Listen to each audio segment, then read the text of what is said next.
నమస్కారం city news కి స్వాగతం। జీఎంసీ మెయిన్ ఆఫీస్ ని కమిషనర్ మయూర్ అశోక్ ఆకస్మికంగా తనిఖీ చేశారు।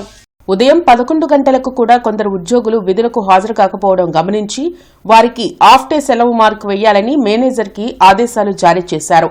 ఉద్యోగులు సకాలంలో హాజరు కాకుంటే కఠిన చర్యలు తప్పవని తెలిపారు। మూవ్మెంట్ రిజిస్టర్ నిర్వహణ విభాగాధిపతికి సమాచారం ఇవ్వాలని తెలిపారు। ప్రతి ఉద్యోగి టేబుల్పై విధులు పేరుతో బోర్డులు ఏర్పాటు చేయాలన్నారు। వినియోగించిన వస్తువులను తొలగించాలని తెలిపారు। ప్రతి ఫైల్ ఆన్లైన్లోనే ఉండాలన్నారు। ఇక నుంచి ఆఫీస్లోని సెషన్స్ ని ఆకస్మికంగా తనిఖీలు చేస్తామని కమిషనర్ మయూర్ అశోక్ స్పష్టం చేశారు।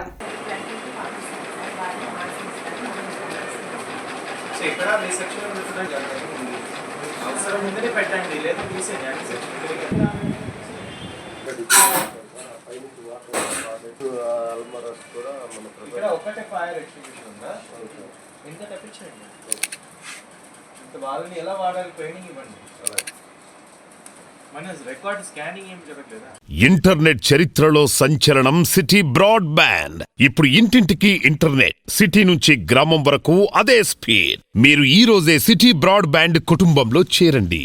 పశ్చిమ ఎమ్మెల్యే గల్లా మాధవి కార్యాలయంలో ముఖ్యమంత్రి సహాయ నిధి చెక్కుల పంపిణీ కార్యక్రమం జరిగింది। 40 మంది లబ్దిదారులకు మొత్తం 91 లక్షల రూపాయల చెక్లను అందజేశారు। అదేవిధంగా మంత్రి నారా లోకేష్ యువగలం పాదయాత్ర చేసి 3 ఏళ్లు పూర్తయిన సందర్భంగా కేక్ కట్ చేశారు। ఇప్పటి వరకు 3 కోట్ల విలువైన సీఎంఆర్ఎఫ్ చెక్కులను పశ్చిమ నియోజకవర్గంలో పంపిణీ చేయడం జరిగిందని ఈ సందర్భంగా ఎమ్మెల్యే గల్లా మాధవి తెలిపారు। ఆరోగ్యపరంగా ఆర్థిక పరంగా ఇబ్బందులు పడుతున్న పేదలకు ముఖ్యమంత్రి సహాయ నిధి ఆపన్నహస్తం లాంటిదని అన్నారు। కూటమి ప్రభుత్వం పేదలకు పూర్తిగా అండగా ఉంటుందని భరోసా ఇచ్చారు।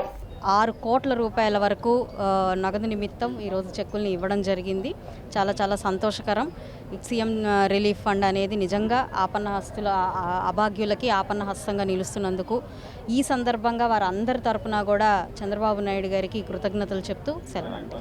నారా లోకేష్ గారు మనకి యువగళం పాదయాత్ర మొదలుపెట్టి 3 సంవత్సరాలని పురస్కరించుకొని గుంటూరు పశ్చిమ నియోజకవర్గంలో నాయకులతో కార్యకర్తలతో అభిమానులతో ఈరోజు కేక్ కటింగ్ని మేము చేసుకోవడం జరిగింది। ఒక అద్భుతమైన యాత్రగా మనందరం చెప్పుకోవచ్చు। అయితే ఆనాటి ఆయన స్ఫూర్తి కావచ్చు, ఆయన హామీలు కావచ్చు, నేను మీకోసం ఉన్నాను అన్న ఒక నేపథ్యం కావచ్చు, ఈరోజు ఈ కూటమి ప్రభుత్వం ఏర్పడడంలో చాలా కీలకమైన పాత్ర పోషిస్తుంది అనడంలో ఏమాత్రం ఆశ్చర్యం లేదు। అయితే ఇలా 3 సంవత్సరాలు గడిచిన శుభ సందర్భాన ఈ యొక్క కార్యక్రమాన్ని మేమందరం కలిసికట్టుగా జరుపుకోవడం చాలా సంతోషంగా ఉంది। All India bank employees union ఆధ్వర్యంలో 5 రోజుల పని విధానం కోరుతూ సమ్మె నిర్వహించారు।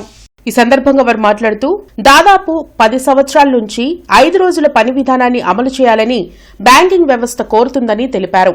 ఇప్పటికే రిజర్వ్ బ్యాంక్, నాబార్డ్ ఇదే విధానాన్ని బ్యాంకింగ్ వ్యవస్థకు అమలు చేస్తుందని తెలిపారు। ఉదయం 10 గంటల నుంచి సాయంత్రం 5 గంటల వరకు శ్రమతో కూడిన పని విధానాన్ని నిర్వహిస్తున్నామని 5 రోజుల విధానం అనంతరం మళ్లీ ఉత్తేజంతో పనిచేయగలుగుతామని తెలిపారు।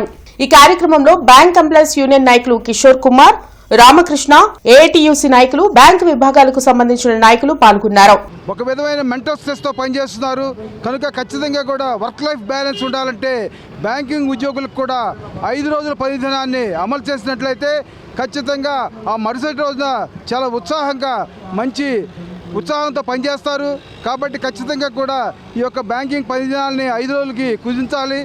అసలు జరిగిన విషయం ఏంటంటే ఆల్రెడీ ఇండియన్ బ్యాంక్స్ అసోసియేషన్ 5 రోజుల పని విధానాన్ని ఒప్పుకోవడం జరిగింది, దానికి సంతకాలు కూడా జరిగినాయి। అవి కేవలం ఈ 5 రోజుల పని దినాలు అనేది 2022లో మా 12వ వేతన సవరణలో మాకు ఒప్పుకున్న డిమాండ్ ఇది। ఈ ఒప్పుకున్న డిమాండ్ని ఇంతవరకు గవర్నమెంట్ దీన్ని ఇంప్లిమెంట్ చేయలేకపోయింది। దానికోసం అని ఈరోజు మేము దేశవ్యాప్త సమ్మెకు దిగడం జరిగింది। ఇప్పటికైనా ప్రభుత్వాలు బ్యాంక్ ఎంప్లాయీస్ కోరికను గమనించి వాళ్ళ డిమాండ్కి అనుగుణంగా దేశంలో 5 రోజుల పని దినాలని ప్రవేశపెట్టవలసిందిగా మీ మీడియా ద్వారా గవర్నమెంట్ కోరుకుంటున్నాం। అఖిల భారత కిసాన్ సభ జాతీయ కౌన్సిల్ ఈ నెల 29 నుండి గుంటూరులో జరగనున్నాయి। టీటీడీ కళ్యాణ మండపం శ్రీ వెంకటేశ్వర విజ్ఞాన మందిరంలో 4 రోజుల పాటు సెమినార్లు, సాంస్కృతిక కార్యక్రమాలు, ఎగ్జిబిషన్లు కొనసాగనున్నాయి. ఈ వివరాలను ఆహ్వాన సంఘం ప్రతినిధులు కె ప్రభాకర్ రెడ్డి, కెఎస్ లక్ష్మణరావు, వి కృష్ణయ్య, అజయ్ కుమార్ తదితరులు మీడియాకు వెల్లడించారు. దేశంలో ఏ ఒక్క పంటకు గిట్టుబాటు ధర లభించడం లేదని చెప్పారు. సంక్షోభంలో ఉన్న వ్యవసాయ రంగం, రైతాంగ సమస్యలపై సుదీర్ఘంగా చర్చించడం జరుగుతుందని తెలిపారు. జాతీయ కౌన్సిల్ సమావేశాల్లో అందరూ పాల్గొని విజయవంతం చేయాలన్నారు. ఈరోజు దేశవ్యాప్తంగా వ్యవసాయ రంగం, రైతాంగం ఉన్న పరిస్థితులు మనందరికీ తెలిసినవి. చాలా సంక్షోభంలో ఉన్నాయి. ఏ పంటకి కూడా గిట్టుబాటు ధర లేనటువంటి పరిస్థితిని చూస్తూ ఉన్నాం. ఇంకా అనేక రకాలైన ఇష్యూస్ మన ముందుకి వస్తూ ఉన్నాయి. ఈ అంశాలన్నీ కూడా ఈ జాతీయ కౌన్సిల్ సమావేశాల్లో చర్చించబోతున్నాం. మరి ఈ సందర్భంగా 29 నుంచి ప్రతిరోజు కూడా కొన్ని సెమినార్లు, సాంస్కృతిక కార్యక్రమాలు, అలా వెంకటేశ్వర విజ్ఞాన మందిరం ఆవరణ ప్రాంగణంలో ఎగ్జిబిషన్ ఇవన్నీ కూడా జరగబోతూ ఉన్నాయి. వీటికి సంబంధించినటువంటి వివరాలని రాష్ట్ర రైతు సంఘం ప్రధాన కార్యదర్శి ప్రభాకర్ రెడ్డి తెలియజేస్తారు. ఒక ప్రారంభం అగ్రికల్చర్ యూనివర్సిటీ వైస్ ఛాన్సలర్ ఇక్కడ హాజరవుతారు. అదేవిధంగా శాస్త్రవేత్తలు, రకరకాల వాళ్ళు ఈ జిల్లాకు సంబంధించి రాష్ట్రం, తెలంగాణ నుంచి కూడా శాస్త్రవేత్తలు ఇక్కడ రాబోతున్నారు. దాంతోపాటు ఈ రాష్ట్రంలో ఉన్న రైతాంగ ఉద్యమాల్లో పాల్గొన్న అఖిలపక్ష రైతు సంఘాలందరూ కూడా పాల్గొంటారు. అందువల్ల ఈ కార్యక్రమానికి సంబంధించి 50 మంది పాల్గొనే విధంగానే కార్యక్రమం ఏర్పాటు చేయడం జరిగింది. 1936లో ఏఏకే స్థాపించిన తర్వాత దేశంలో, రాష్ట్రంలో అనేక ఉద్యమాలు చేపట్టిన నేపథ్యంలో అవన్నీ కూడా ఉద్యమాలకు సంబంధించి కూడా ఒక ఎగ్జిబిషన్గా ఆ రూపంలో చూపించడం జరుగుతుంది. దాంతోపాటు ఇవాళ భవిష్యత్తులో ప్రజలు కొనుగోలు చేసే నిత్యావసర వస్తువుల ధరలు కూడా ఏ విధంగా పెరగబోతున్నాయి, ఈ నూతన చట్టం వల్ల రైతు ఏ విధంగా ఇబ్బంది పడతారు, అదేవిధంగా భూమి నుంచి పారిపోయే విధంగా కార్పొరేట్లని ఇవాళ పూర్తిగా వాళ్ళకి ఆధీనంలో వచ్చే విధంగా ఈ చట్టాలు ఇవన్నీ కూడా వివరంగా దాంట్లో ఉంటాయి.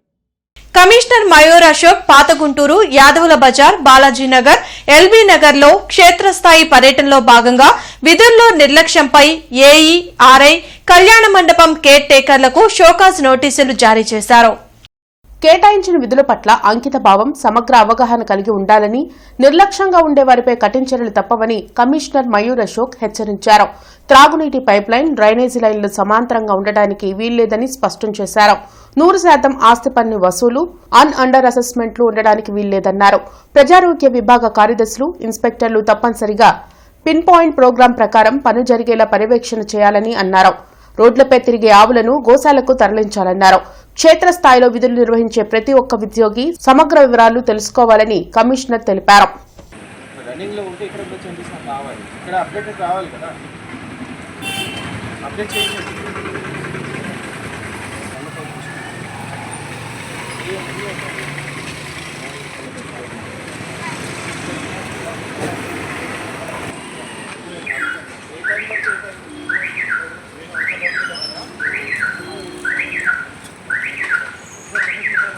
ఉండవల్లిలోని క్యాంపు కార్యాలయంలో ఆర్టీజీఎస్ పై సీఎం చంద్రబాబు సమీక్షించారు.